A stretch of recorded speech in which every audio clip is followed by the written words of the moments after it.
Okay, first of all, do we have any apologies?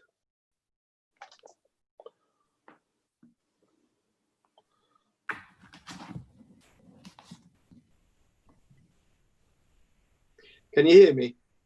Yes, we can hear you, sorry. All right. There was just silence. I'm not used to that. I can hear you, Paul. Yeah, right. In that case, then, just to let you know, we have a substitute. We should have Mark Holland here in place of Jill Burnett. But other than that, I'm not aware of any other apologies. Okay. Item 2 then. Declarations of interest. Do we have any declarations of interest from anybody? No. No. Okay. No. Right. Okay. Item 3 then. The minutes of the previous meeting. Has everybody had a chance to read through those? And does anybody have any issues with any of the items on those minutes? No. No. So we can take those as being a true record of the meeting then. Okay, thank you. Okay, right, well, moving swiftly on then. The highlight of the evening, the draft statement of accounts, and Sarah's going to give us a brief resume of those, and then obviously we can open it up so that people can ask questions in relation to them. So Sarah, it's with you. Chair. Okay, this is the report for the draft statements of accounts for 2019-20. The report details the provisional financial outturn for 2019-20, highlighting the key issues arising, including commentary on the general fund outturn, the collection fund and the council's reserves. It should be noted that in response to the COVID-19 crisis, the Secretary of State announced that the accounts and the audit regulations in Coronavirus Amendment 2020 for the 2019-20 accounts period of publication of the authority's accounts be extended from the 30th of September to the 30th of November 2020. The regulations require that the draft statement of accounts be certified by the responsible financial officer, the Executive Director of Resources, and present a true and fair view of the council's financial position by the 31st of August, which hours were completed by the 17th of July 2020. The period during which the public have the right to inspect the accounts commences on the 17th of July, and that closes on the 28th of August 2020. The external audit for the 1920 statement of accounts actually commenced today and should be concluded by the end of September. The audited statements of accounts will then be submitted to the committee for formal approval by the 9th of November meeting. The general fund. The general fund has reported an outturn of an adverse variance against the budget of £207,000 for 2019-20. It should be noted that the council was aiming for a balanced budget outturn.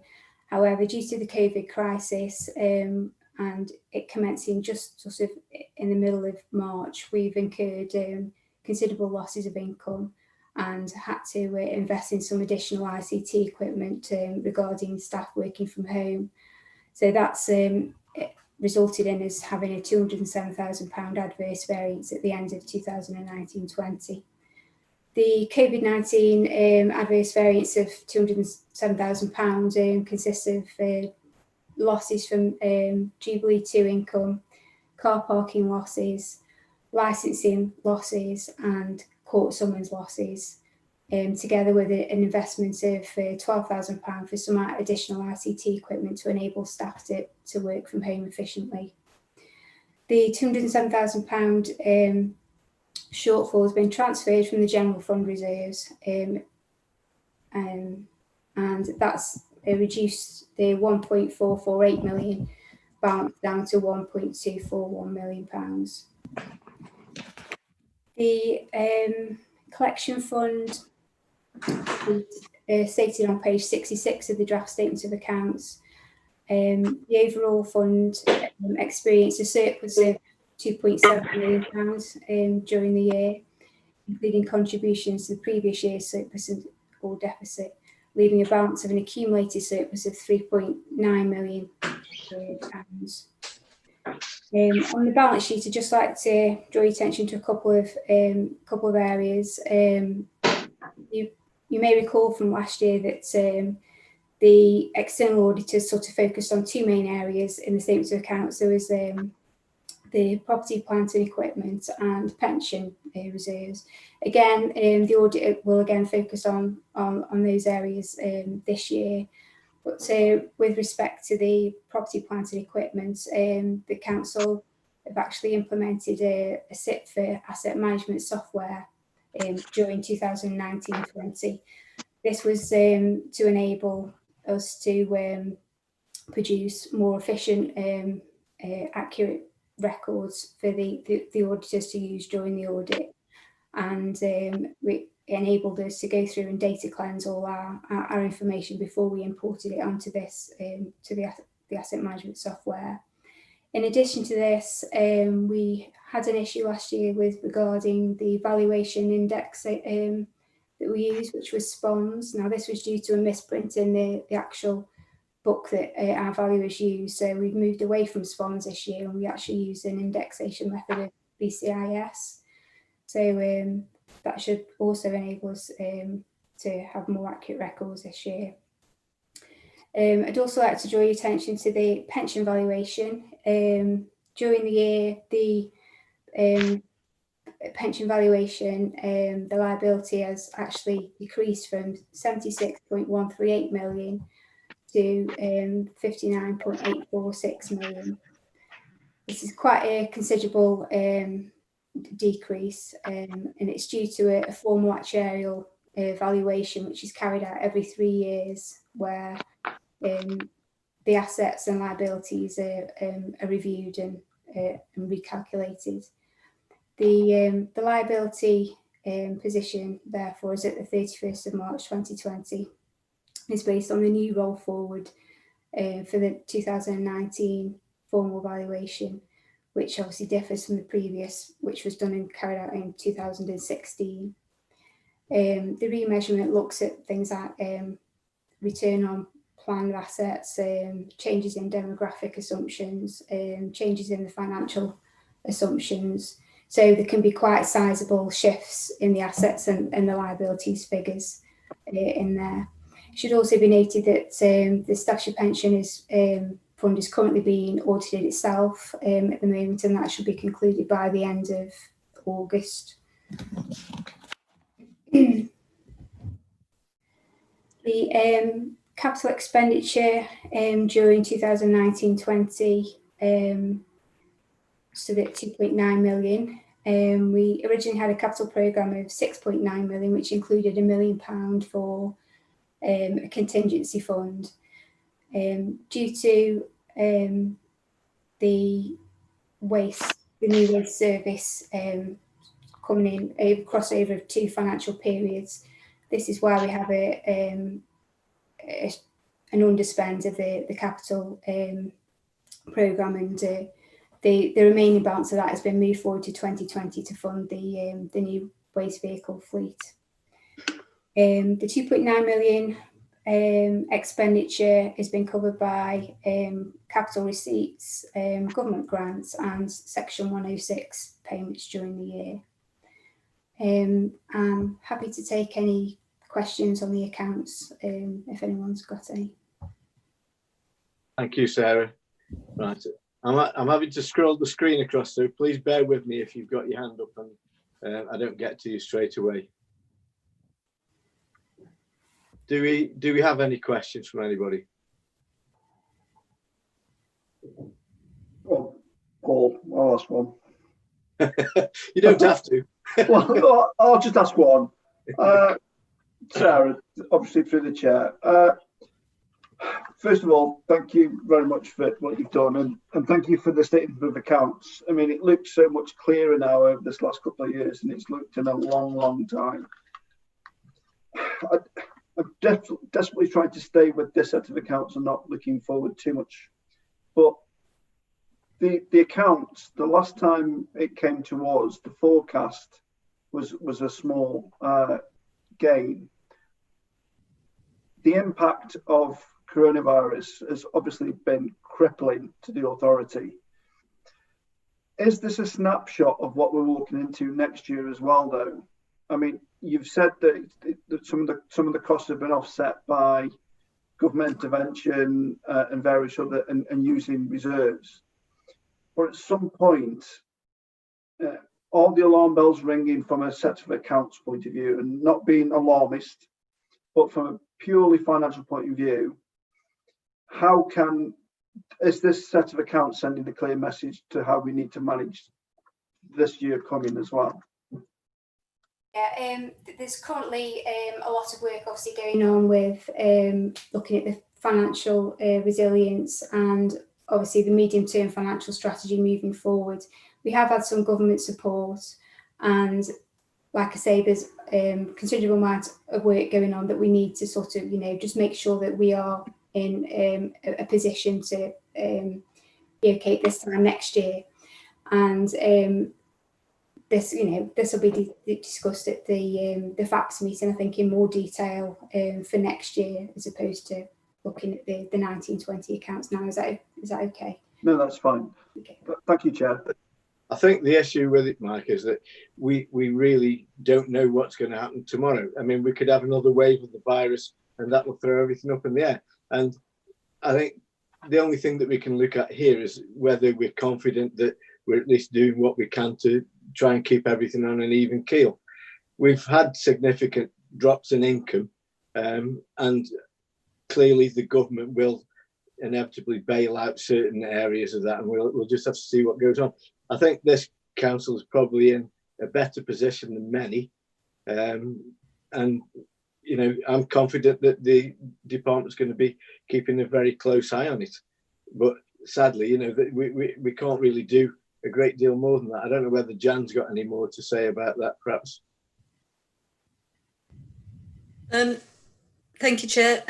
Well, I think I gave some commentary on this at the last meeting when I was asked a similar question. And I said, we have done some worst case scenario planning. I'm confident that we have sufficient reserves to cover off our income losses this year, and unless our worst case scenario turns out to not be pessimistic enough, which of course is always possible, but the real issue for us is about how we replenish our reserves next year. If we were to have to draw down all of our reserves in year to cover losses and additional expenditure, we would then have a significant challenge in terms of setting next year's budget and, a sustainable medium-term financial strategy going forwards. So I've got one eye on what's happening in year and another eye on what's happening in the longer term. The additional government funding that we've had, has been very helpful. And there has been an additional £500 million made available nationally since the last meeting, of which we've been allocated just over 200,000. And the government have also announced that they will be providing some compensation for income losses, and that there will also be some sharing of collection fund losses. We don't yet have full details about how that's going to work, but we do expect that, that will result in us receiving, an additional substantial sum this year. And I think what's also helpful is that the government have confirmed that any collection fund losses can be recovered over a 3-year period instead of all having to be recovered next year, which is what would ordinarily happen. So I think taken together, all of those things, give us considerable grounds for optimism that we can not only find our way through this financial year and come out with a balanced position, but also that, we will be in a position, a sustainable position going forwards. But it is too soon to say, as you yourself have remarked, Chair, we don't know the full extent yet. If there is a second lockdown, with winter pressures coming, etc. Things could get worse again before we come out the other side. But as things stand at the moment, I'm confident that our finances are robust enough, certainly in the short term, and by October, when we bring forward the refreshed medium-term financial strategy, we will have a much clearer view about what the longer-term picture looks like. Thank you, Jan. Yeah. Does anybody else have, Barry, do you want to speak? Just a slight one. I'd like to reiterate what Councillor Stubbs said about the presentation of the report. I think it is extremely clear, and I'm very grateful to Jan for the explanation as to our future. I just wanted, is there any reassurance we can have as regards the makeup of the losses that the government are not going to fund, is in respect of the reserves and any possibility of rate increases?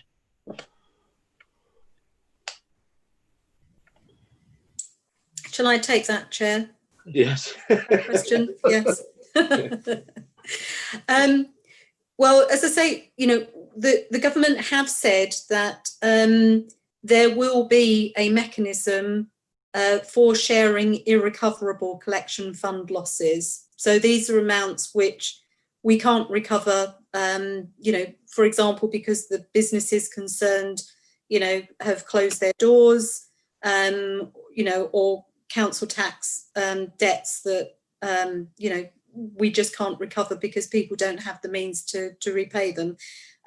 We have currently suspended all of our enforcement action, and there will be a decision that will need to be taken at some point in the next month or so about at what point we recommence recovery action. I think there are grounds for believing that some of the losses that we've accumulated to date, we will eventually be able to recover. And the business support grants, for example, that, have been made to local businesses, some of those have already been used to pay, some of those business rates debts. But at this stage, we just don't know how much of that debt will have to be written off, nor do we know how that might be shared between councils and central government. So that's why I'm saying, at the moment, there are grounds for optimism, but we, until we have the full detail, we just can't calculate the impact of that. Thanks, Jan. I think the thing is, that whatever situation we find ourselves in relation to these issues, every other council will as well. Yeah.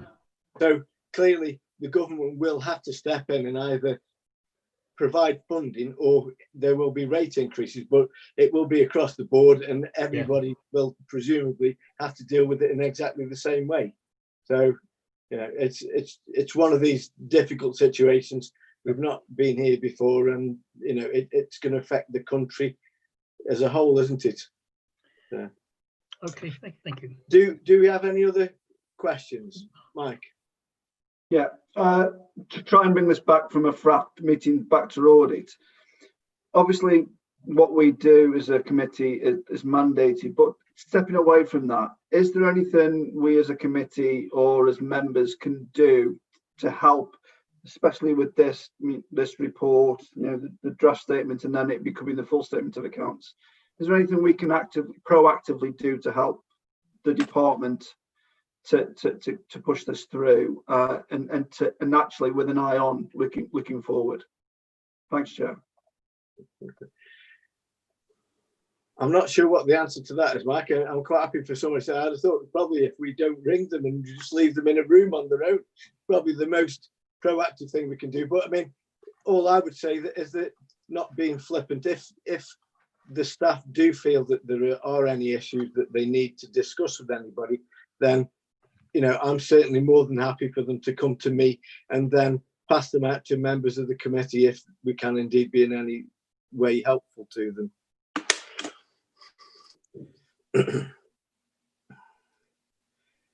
Do we have any other questions then before we move on? No. Sarah, sorry, go on.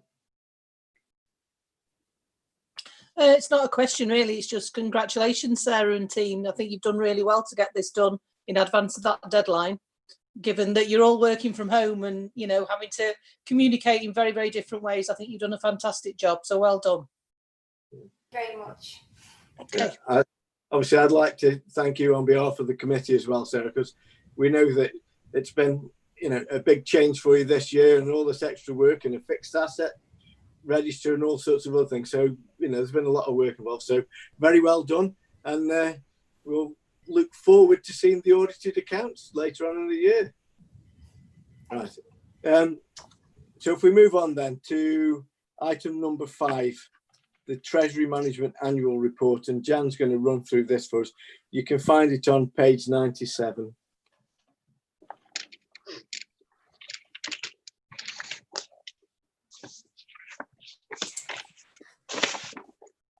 Thank you, Chair. I'm not going to say very much by way of introduction because it's a pretty straightforward report. There's nothing of significance to report from a Treasury management perspective. You know, all of the Treasury management activity we undertook during the year was within the parameters that were set within the strategy and approved by this committee last year. We didn't have any need to undertake borrowing during the year, and we managed our year-end cash position so that we had a minimal amount of cash in our current account. Therefore, we had no cash investments either. So if you look at the appendix, which sets out the indicators, the key indicators, you'll see that most of the column just says 0. I think from the perspective of COVID, all I will say is that we have kept very closely in contact with the advice that's been provided by Arlene Close, our Treasury Management Advisors. Most of our Treasury Management activity involved either short-term lending or borrowing with other local authorities. That has pretty much dried up as most councils are seeking to conserve their cash. And as things currently stand, the vast majority of our cash is sitting with the Debt Management Office, which is a safe haven for cash. The flip side of that obviously being that we earn less than 0.1% interest on any deposits with the DMO, but at least we know that our cash is safe. So we're taking a safety first approach to Treasury management operations through the COVID crisis, and we will continue to do so until we come out the other side. Thank you, Chair. Thanks, Jan. Do we have any questions on this report? No. I haven't got any questions. I can't see that any of the members of the committee are asking any questions. So if everybody's happy, we'll move on then. Thank you, Jan. And obviously this now will go to full council. Item number 6 then, the annual governance statement. Jan's going to kick off and then Dan hopefully will come in as and when is needed. Thank you. Thank you, Chair. And as members of the committee will be aware, we are required to bring the annual governance statement to you every year alongside the draft accounts. The annual governance statement is a review of the effectiveness of our governance arrangements. It's quite broad ranging in its scope, and it sets out all of the measures that we have in place to ensure compliance with the SIPFA Good Governance Code. Also highlights some of the key areas that we'll be focusing on in the coming year to strengthen our governance arrangements further. So section 5 of the report is where we set out those issues. And clearly I'd be happy to take any questions on those. The only other thing that I wanted to say by way of introduction is that we have actually incorporated a section in the annual governance statement on the impact of coronavirus and how we're addressing that. And this does speak to some of those questions that members were asking in relation to our financial resilience and the term financial impact of COVID. So, Chair, I think that's all I'm going to say by way of introduction, but happy to take questions. Okay, thank you, Jan. Do we have any questions? No. Yep. No, I can't see anybody, so you better shout if you want to ask a question now. It's similar to the reports we've had in previous years, and we're not rewriting anything in any major sense. So if everybody's happy with that, are we happy to approve this then? Yes, by all means. Yeah. Mhm. Okay, thanks very much then. So we'll take that, that's approved then. Right, so item number 7 then, the corporate risk management report.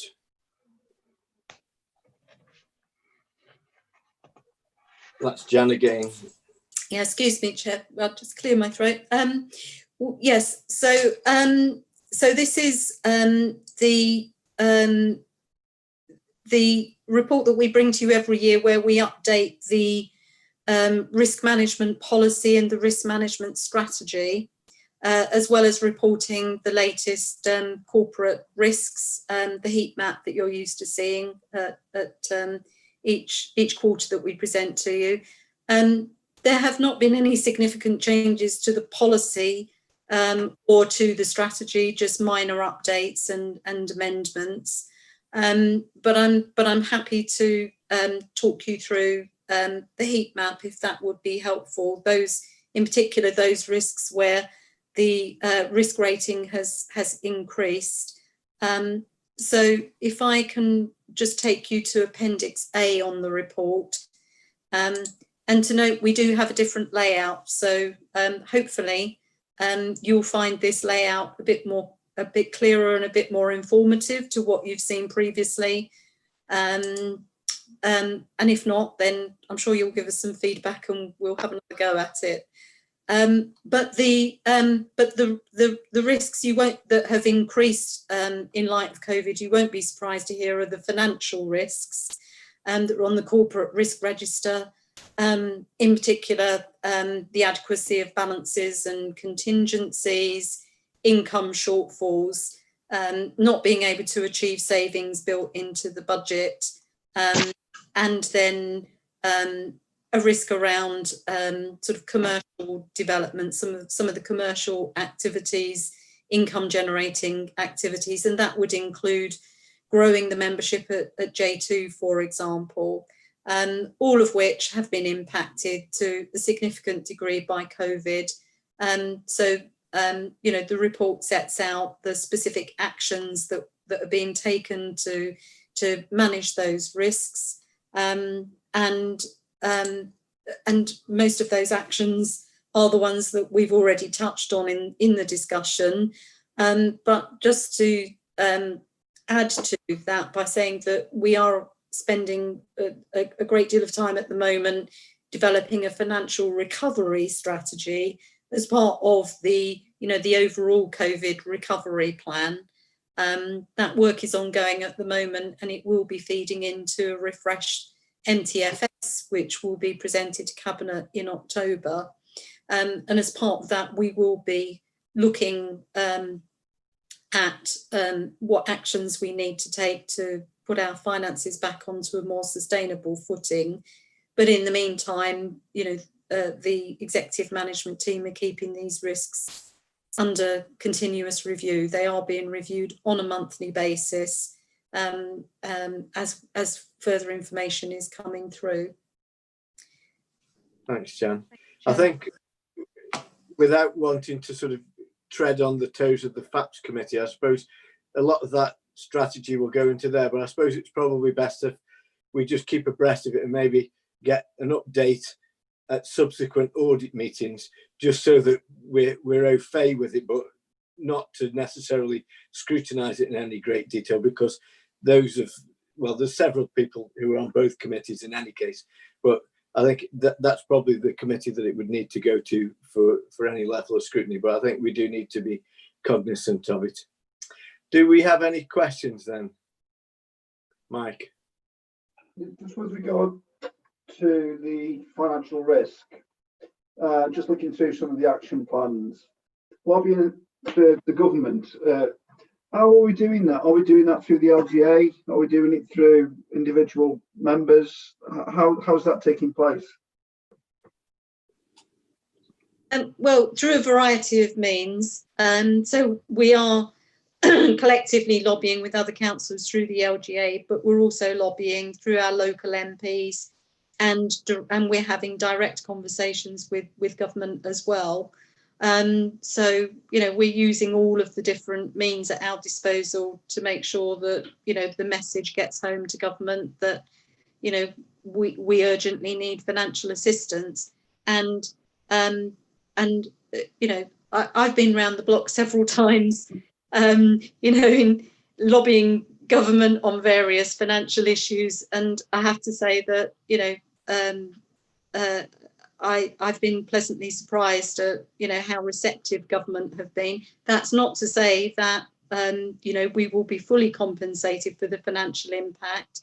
But thus far, I think most commentators would agree that, government have actually taken on board, the message that they've had about the impact on local government finances. But there's a long way still to go. We are by no means out of the other side of this financial crisis yet. But thus far, we have had significant help, and I think that's been very welcome, and just hope that continues. Chair, just through you, I wouldn't ask the officers directly, but maybe ask yourself, do you think that we could be making more use of the four leaders of the council, obviously the leader of the council and the three opposition leaders, or even ourselves as individual political parties? Can we get more involved in lobbying? Because I'll be honest, very little has come across my desk asking me to help now, and I'm more than happy to help. And I think we've all got links into various levels of either central or local government, and we can be doing more. But somebody needs to lead on that, and I don't want it to just be, that the leader feels he needs to carry the can on this, because he doesn't. There's 60 councillors and there's 4 political groups, if not more than 4. I think there's 4 that could be doing their bit as well. I was wondering if we can do that, or if we need to sort of run that through our individual group leaders. Well, I think if we speak to the individual group leaders, but at the end of the day, if we were going to look to lobby the government about it, I would have thought the most effective thing would be for the council to write as a body to, the relevant ministers asking for support. I think the bottom line is going to be really how the government decides it's going to deal with the finance, because it will either have to give the councils money or it will have to allow them to preset more. Either way, it will have to, give the councils a means to actually obtain more money, because obviously they can't survive as they are with the reductions in income. But I'm quite happy to speak to the leader of the council and ask him to put forward a letter to central government on behalf of the council, asking for support. Although, as Jan's already said, they're already lobbying the MPs, and you would have thought that would be the most direct route to getting assistance. But certainly wouldn't try and prevent any of the methods of lobbying different MPs and so on, and cabinet ministers. Chair, just be careful as well. You're just starting to sound like a parish councillor with precepts. Well, okay, council tax. Maybe we can go. But thank you, Chair. Yeah, all right. Do we have any other questions? No. If I may, Chair. Sure, yeah. 2 points from me, I think. One is I really do like this new format. A lot easier to read, a lot easier to look at the trends. So I congratulate the team on that. Just one observation, really, and it's something we've picked up in doing our own risk registers, is many of your risks, you can do things to mitigate the likelihood, but little to mitigate the impact. And I just wondered whether it might be helpful to have in, as part of the introduction, just a recognition that the strategy is very much around doing what we can to mitigate likelihood, because many items you just can't do anything about the impact. So I just wonder whether that might be a useful introductory measure to actually contextualise some of the tables. But I do like the new format. Thanks, Phil. Yeah, I mean that's a very good point, because of course we go round in circles often with these risk things, and clearly if certain things happen, there is very little that we can do about it once it's happened. So yeah, we've got a very good point. Let me just see now. There are certain things we need to prove in relation to this.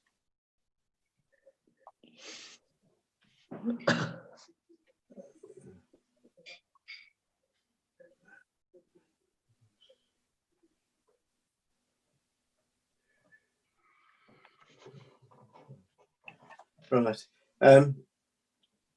Just going through the recommendations then, we need to note there are no overdue risk reviews, that there were 8 level increases, a new identified risk, and also note details of the appendices. Are we happy to go with those recommendations? Yeah. Yes. Thank you. Okay, we'll move on then. Item number 8 then on the agenda, page 187, counter fraud arrangements, and Sarah's going to give us a run through that. Thank you. Yeah. These are the annual counter fraud arrangements. It's a suite of reports that we submit to the committee every year. They include the anti-fraud and anti-corruption framework, the fraud response plan, the whistleblowing policy, and the anti-money laundering policy. There have been no real changes to this suite of reports this year, other than within the whistleblowing policy, we reference that we've now appointed the monitoring officer, which previous year we used the Staffs County Council monitoring officer. So that's the only real change this year in the suite of the reports. I'm happy to take any questions if anybody's got anything to ask. Okay, do we have any questions? No.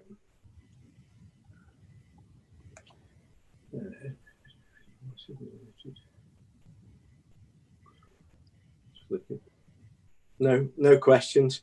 Thank you, Sarah. Well, in that case, then can we say that we've noted these different policies? Thank you. Item number 9 then is page 229, the annual health and safety report for 2019-2020, and Nesta's going to go through that for us. Thanks, Nesta. Thank you very much, Chair. So this is the annual health and safety report for the 1920 period, and the main points of the report are highlighted in section 2 of the committee reports, but I'll take you through those. So first of all, it's probably worthy to have a look at section 2 of your report, which is on page 231, and that details that the policies that have been updated. So we've updated the employees handbook and the workplace policy on smoking. So they've been updated and approved and circulated and now are in force. Section 4 details the internal training that's been provided, principally on manual handling, fire evacuation procedures and the use of equipment for fire evacuation, and then Target 100, which is our computer system for health and safety. Section 5 of your report covers accident information, and the first table there shows that there has been an increase in the number of accidents in that year. However, having investigated these, there are no specific types of accidents or trends, but we have been promoting to service to encourage active reporting of all accidents, however minor that they are. I think of interest, the table on page 232, which details the RIDDOR or reportable accidents, and they're similar in number to previous years. And then the following table in section 521 provides details of the RIDDOR reports, which are made to the Health and Safety Executive. You'll see that 4 of those are slip, trips or falls within the waste service due to uneven surfaces or stepping on materials. Section 6 of the report shows that 10 of our premises have been inspected and improvement works have been undertaken there. And then finally, I'd just highlight at section 15 at the end of the year, the COVID pandemic arose and significant work has been undertaken in respect of COVID advised procedures, safe system of work. However, the bulk of that work remains ongoing and it will be reported in your next health and safety report. So, Chair, I'm happy, or I'd request that members note the report, and I'm happy to take any questions. Okay. Do we have any questions on the report? No. No? No.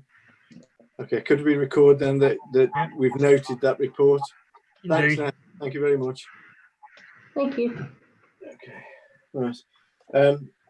So the remaining item then is item number 10, then the committee work plan, which can be found on page 243.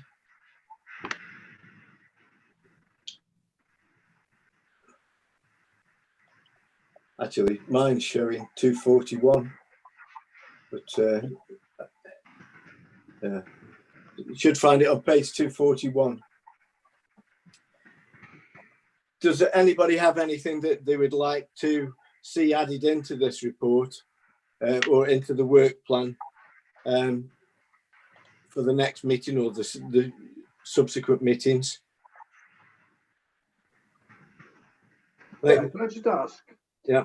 There seems a lot, I mean, and rightly so, of audit work on there, but there doesn't seem to be a lot of standards work on there. Now, I'm not asking to be doing training and things like that.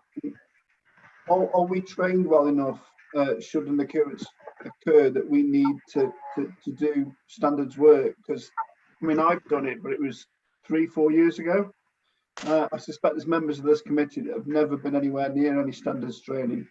So can we, I mean, whether or not that needs to be added to the work plan, or whether we just need to be aware that some training might be required. Can we think about that, please?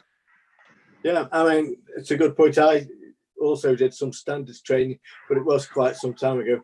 It may be that what we need to, I actually think that it might be better if we did it when we were face to face, and we could maybe have a presentation at the beginning of the meeting, which would perhaps work a little bit better. But it may well be that something Dan can do for us at the next meeting that we have where we're face to face. I think if we're in a position where we do have a face-to-face meeting at the end of September, then given that we haven't got a massive schedule for that meeting, it might be possible to do it then. Yeah, we've got a bigger schedule in November, but you know, it doesn't necessarily need to be a massive thing. But I do think it would be a useful piece of work. So yes, by all means, we could add that in, and also add in the update on, you know, where we were with government funding and things like that, just so that we've got an overview, just to keep on top of it. I think the likelihood is that with the things that are going on with COVID, you know, almost anything could happen between now and September. So I think if we can avoid a second wave, then I think that by that time we might start to be getting some idea of how things are going to work out. If we get hit by a second wave, then the whole thing is going to be thrown into confusion, and obviously things are going to be much more difficult. But yeah, I mean, if we can get that added onto the schedule, so that would be two things, and on the basis that I think that it would be better if it's done face to face, so that we can just question things more easily. But if you could perhaps look at that for us, Dan, that would be helpful. Yes, Chair, certainly would. And through you, I can let members know that the long-awaited LGA draft new model code of conduct is out for consultation at the moment. I emailed all members separately on that and provided links to the consultation documents and the response process, which they're doing by way of electronic survey if members want to contribute to that individually. But the timetable you've just outlaid could well be timely to bring a report back to committee, to this committee on that, and see where we're at. We'd hoped to do that earlier, involving Constitution Working Group, but of course it too has fallen foul to reprioritization because of COVID. So the LGA consultation is a little bit delayed, but once it closes in August, and once we've had an opportunity to look at the response and see the direction of travel on that, that's certainly a piece of work I'll be bringing to this committee under the standards banner. And it would make sense to organise some training around what will be a new code at that point as well. So I hope that's helpful, Chair, but that's where we are on the main development in the standards world at the moment. Yeah. So the two things would pretty much go hand in hand then if we were to do those at the same time.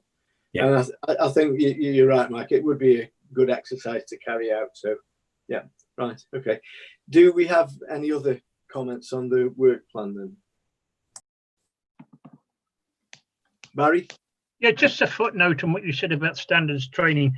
If we can't be fortunate enough to have a face-to-face meeting for much longer, any chance of getting some notes on standards training so we got something to read through if necessary? Well, given that the new guidance is coming out, I think that it would be best if we were to use that guidance when it's available. So rather than, if the guidance is imminent, then it would be best to use the most up-to-date guidance that we've got, rather than jumping the gun slightly if it isn't quite ready.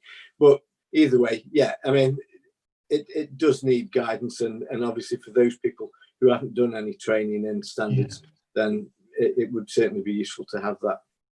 Yep. Okay, Chair, thank you. Okay, I'm not seeing anybody. Oh, Sarah. I think we're probably going to keep it on there anyway, because we keep mentioning the COVID situation in all the reports, whether it's the risk management report or the audit report. But can we make sure that it does stay on the work programme, for the next 12 months, just so that we do get regular updates, please? Yeah. Agreed. Yeah. I mean,